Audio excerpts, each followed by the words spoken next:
Would the customers need the pin right here to hold the gears over here, because the pin that he has, it's already has wear and tear.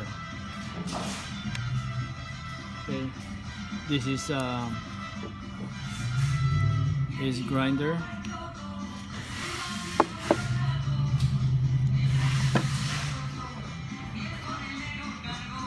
You see, inside is already rusted and dirty. Okay, this is what I'm trying to suggest, to replace the whole thing, the front cover. You can see this one's still new, this one is still attached. That's why